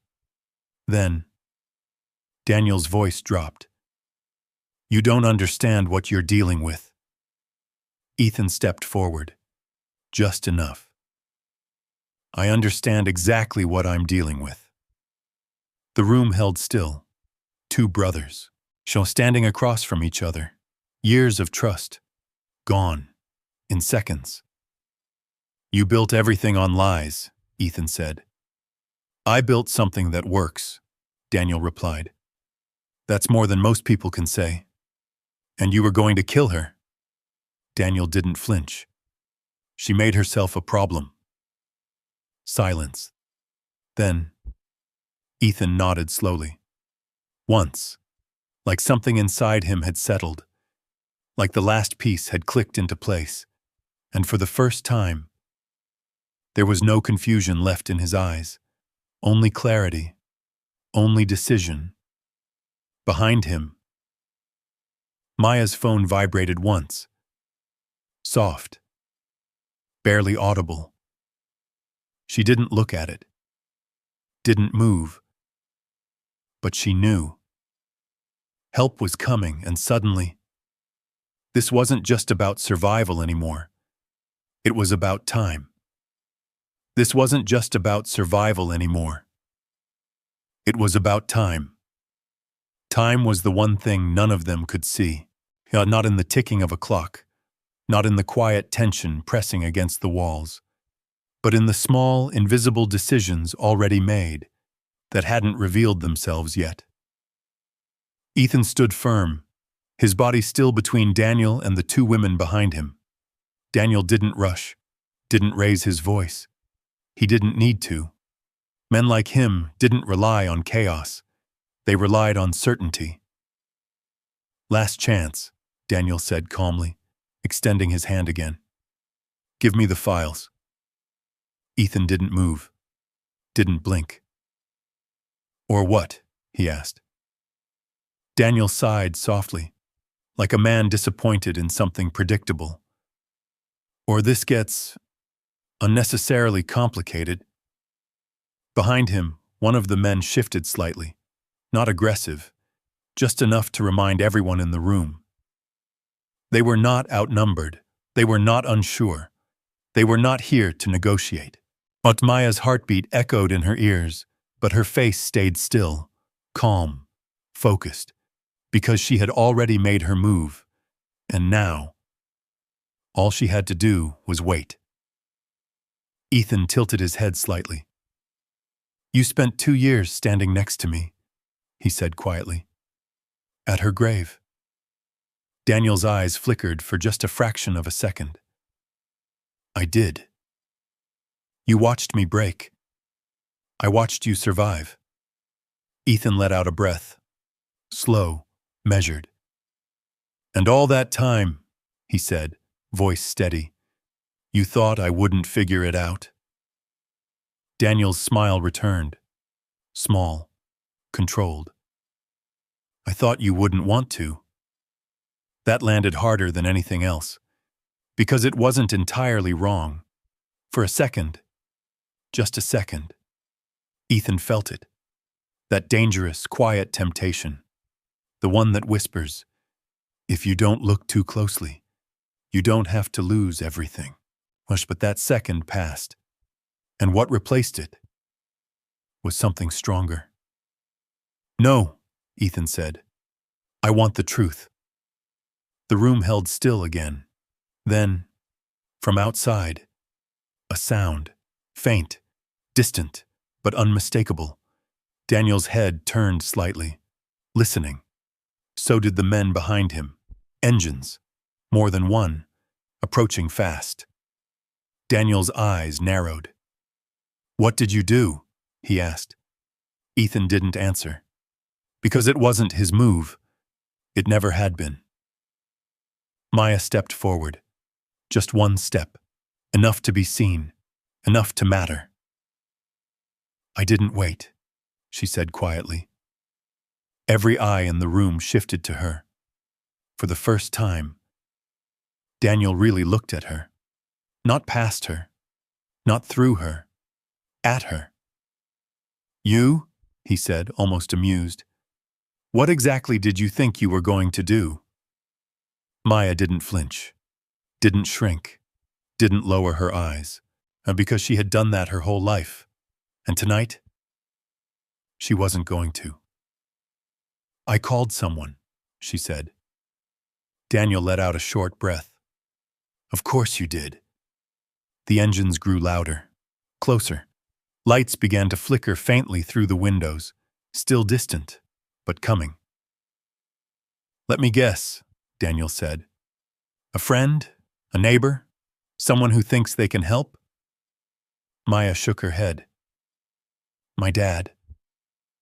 A beat. Daniel's expression didn't change, but something underneath it shifted. "Your dad," he repeated. "He used to be a cop," Maya said. The word used hung in the air. Daniel tilted his head slightly. "And?" Maya's voice stayed calm. "He still knows people." And then, the world outside exploded with light. Bright. White. Blinding. Flooding through every window at once. Cutting through the darkness like a blade. Voices followed. Sharp. Clear. Commanding. "Police! Nobody move!" Daniel's men froze. Not panicked, but recalculating. Fast. Because this was no longer the situation they walked into. This was something else. Something bigger. Daniel didn't move at first. He stood there, perfectly still, as the light washed over him, as the illusion of control slipped, just slightly. Then, he lowered his hand, slowly, and for the first time, the confidence in his posture wasn't certainty. It was adjustment. Doors slammed outside, boots on gravel. Voices moving closer, organized, precise, prepared. Ethan didn't look away from him, not for a second, because this moment, was something he needed to see. Fully, completely. The unraveling. Daniel finally exhaled, a small sound, almost a laugh. "Oh, you always did attract complications," he said. Ethan didn't respond, because there was nothing left to say. The front doorway filled with movement. Officers stepped in, not rushing, not chaotic, controlled, weapons lowered but ready. Hands where we can see them. The room shifted instantly. Daniel's men obeyed, not out of fear, out of understanding. The equation had changed, and they knew it. Daniel hesitated, just long enough to notice. Then he slowly raised his hands. Ethan watched him, the man who had stood beside him, who had shared his table, his trust, his life, reduced now to just another man in a room with nowhere left to go.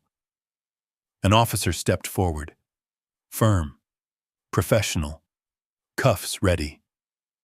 Daniel glanced at Ethan, and for the first time, there was no smile, no control, just something quiet, or something human, something like loss.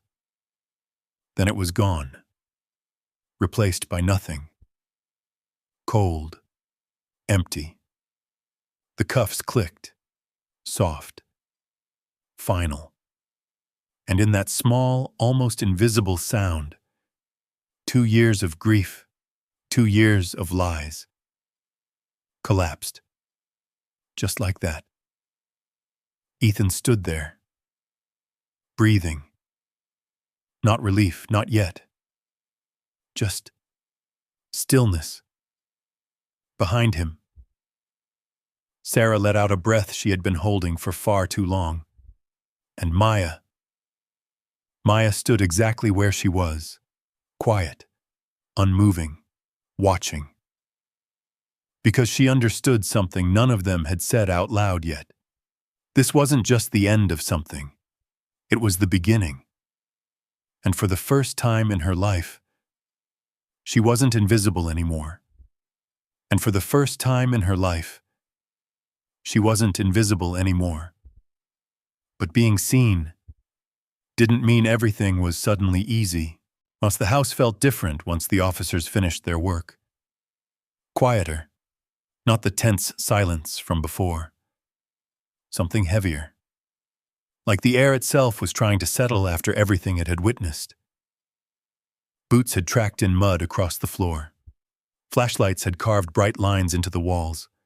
Voices had filled every corner, then slowly faded as people left, one by one, taking statements, collecting evidence, sealing pieces of a story that had finally come into the light. Now the lights were softer, dim, almost gentle, and in the middle of it all, Ethan stood in the small kitchen, still, trying to understand what came next. Sarah stood a few feet away, wrapped in a blanket someone had handed her, her hair still damp, her face pale but no longer terrified, just tired. The kind of tired that doesn't come from one night, the kind that builds over years.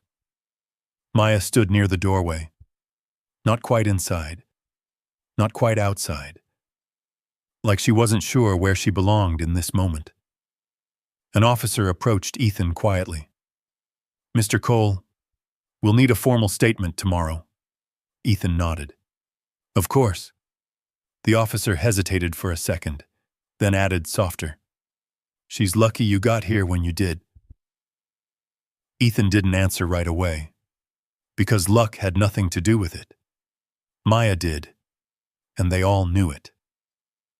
The officer gave a small nod and stepped away. The front door closed behind him, and just like that, it was over.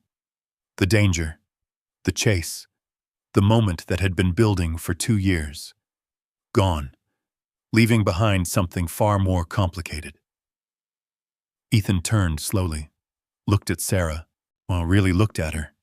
Not the idea of her, not the memory, the real person. Standing there, alive, breathing, and closer than she had been in 2 years, yet somehow still far away. "You need to look at me," he said quietly. Sarah lifted her eyes, met his, And for a second, everything else disappeared.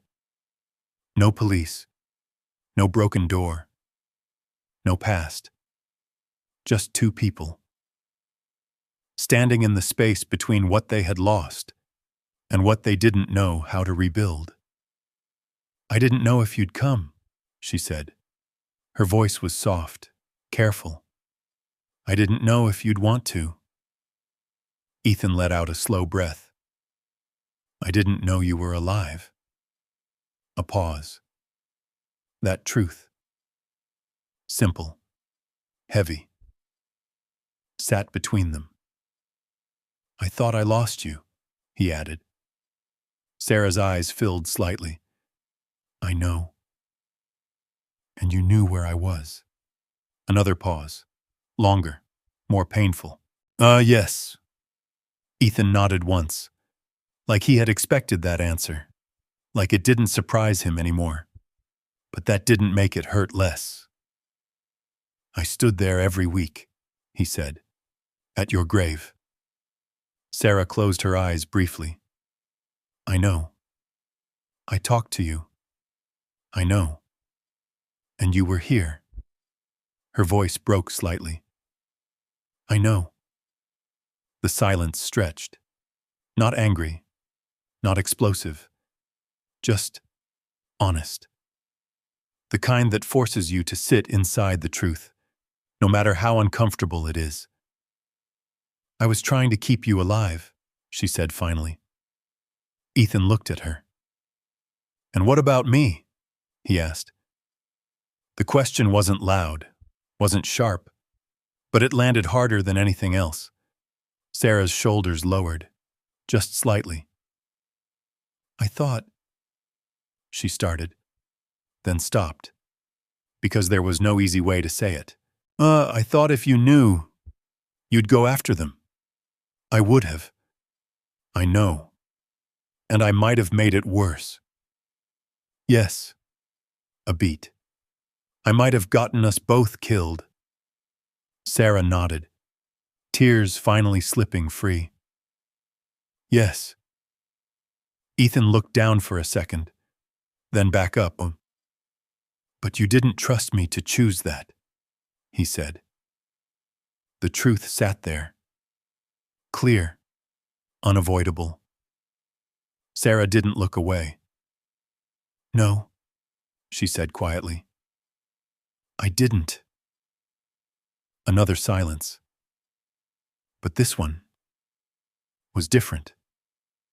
Not breaking. Building. Because for the first time, they weren't hiding from the truth. They were standing inside it. Together. "I understand why you did it," Ethan said.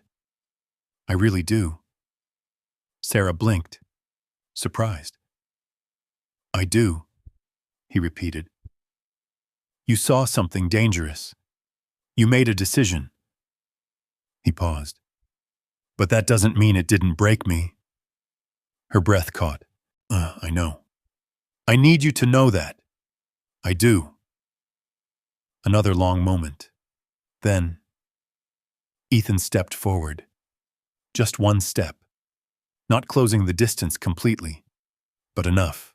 Enough to say, he wasn't walking away. "Now we figure out what comes next," he said.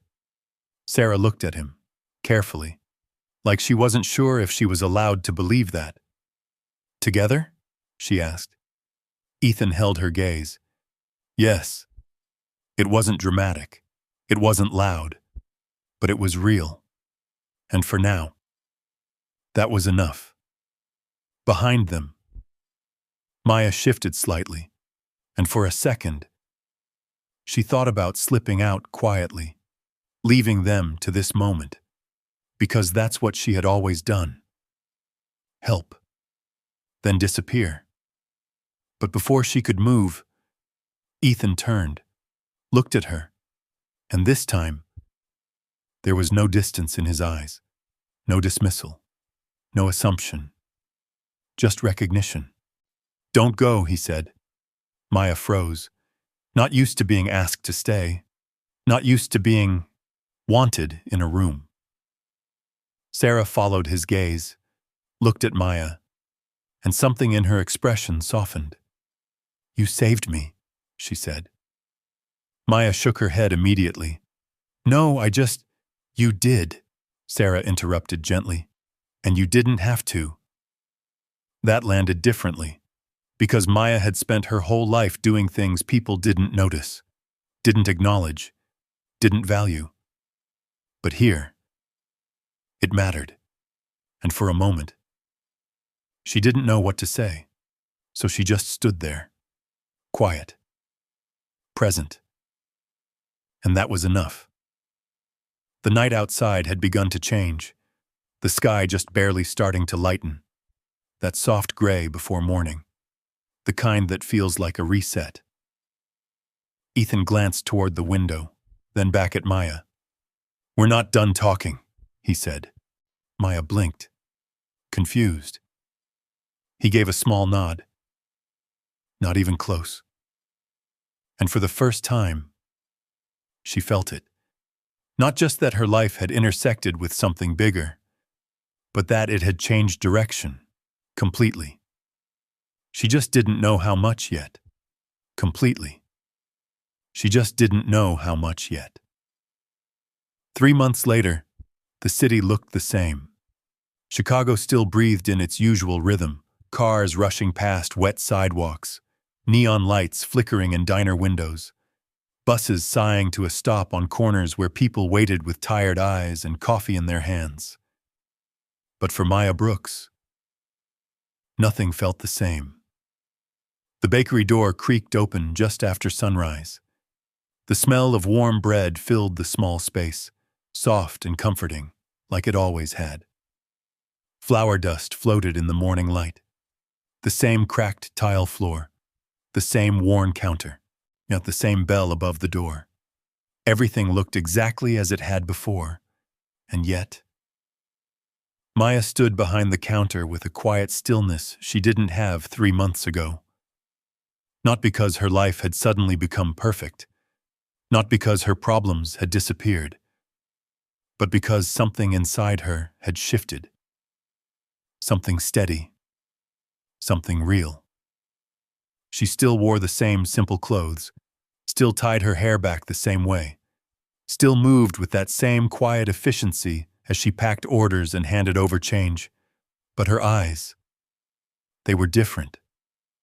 There was something in them now, not hope, not exactly, something deeper, like she had seen the truth of the world and chosen not to let it harden her. The bell above the door rang. Maya didn't look up right away. "Morning," she said automatically, wrapping a loaf in brown paper. "Oh, morning." The voice was familiar. Not loud, not demanding, but it carried weight. She froze, just for a second. Then slowly, she looked up. Ethan Cole stood in the doorway. No suit, no security, no distance, just a man, standing in a place he didn't belong, but had chosen to enter anyway. For a moment, neither of them spoke. The early light stretched across the floor between them. "You found it," Maya said finally. Ethan glanced around the bakery. "I had help." She gave a small nod. Didn't ask how. Didn't need to. Because some things didn't need explaining anymore. He stepped forward, took in the details, the worn shelves, the handwritten price signs, the quiet dignity of a place that had survived without being noticed. "You came back," he said. Maya shrugged slightly. "Oh, this is where I work." "You didn't have to." She met his eyes. "I didn't leave because I was waiting for something better." A beat. "I stayed because it mattered." That landed. Because Ethan understood that now, in a way he hadn't before. He walked closer to the counter, rested his hands lightly against it, not like someone used to owning rooms, but like someone learning how to be in one. "I owe you," he said. Maya shook her head immediately. No, you don't. Yes, I do. No, she said again, more firmly. I did what anyone should have done. Ethan smiled slightly. Most people don't. That truth sat there, simple, undeniable. Maya looked down for a moment, then back up. Still doesn't mean you owe me.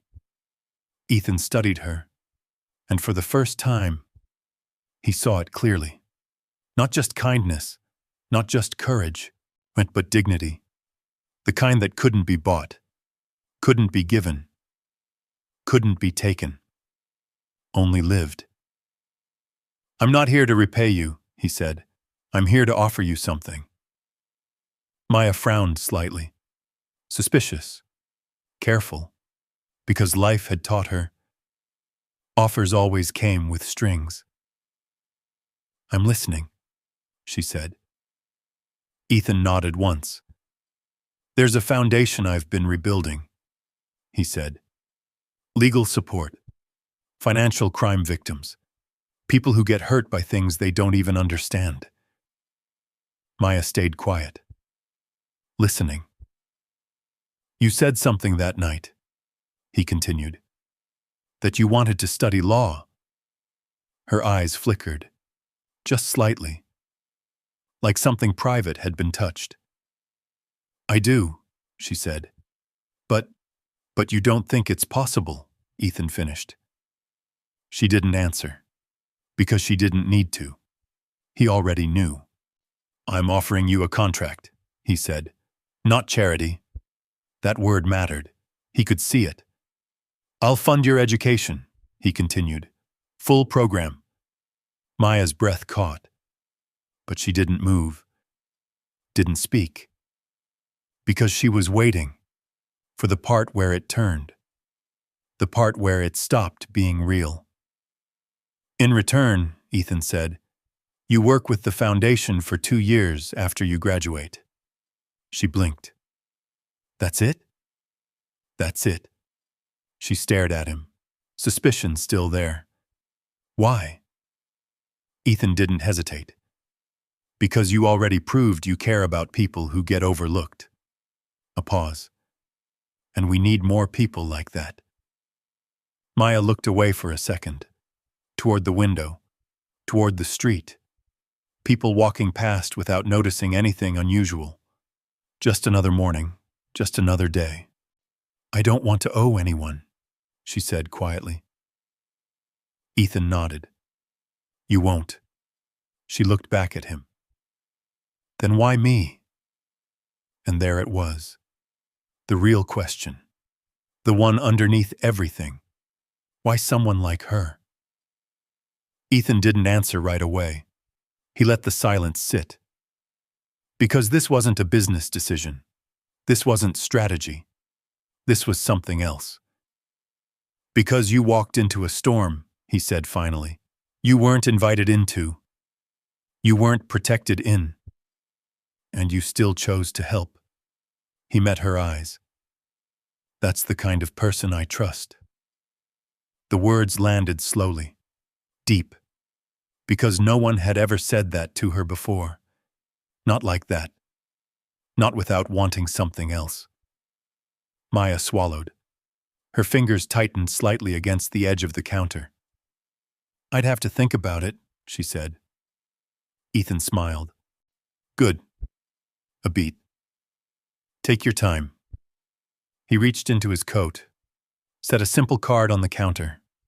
No pressure, no expectation. Just possibility. He turned to leave, then paused at the door.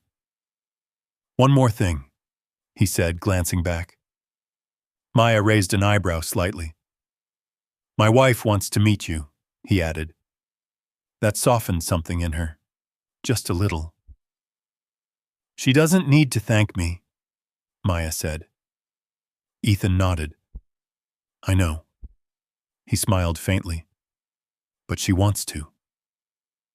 A moment passed. Then Maya gave a small nod. Okay. Ethan opened the door, stepped out into the morning, And just like that, he was gone. The bell above the door rang once, then settled. Maya stood there, still, the card resting on the counter in front of her, the bakery humming quietly around her.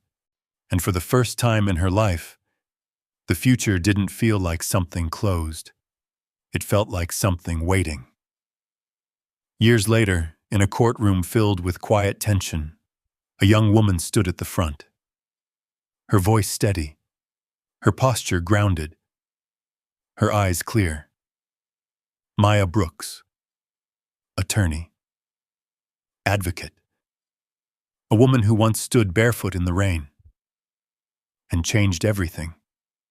She finished her statement, stepped back, and in the quiet that followed, you could feel it, the weight of truth, the power of someone who had once been invisible, now being heard. Outside that courtroom, a small plaque would one day be placed at the entrance of a community school. Simple. Wood. Not grand, but real. The words carved into it. Truth may hide, but courage will always find it. And somewhere in the crowd, Ethan and Sarah stood side by side, watching, not as saviors, not as benefactors, but as witnesses to something bigger than all of them, a single act of kindness, carried forward, changing lives, one choice at a time. If this story touched you, leave a comment below, because sometimes the smallest act of kindness can change everything. If this story stayed with you, just drop a 1 in the comments.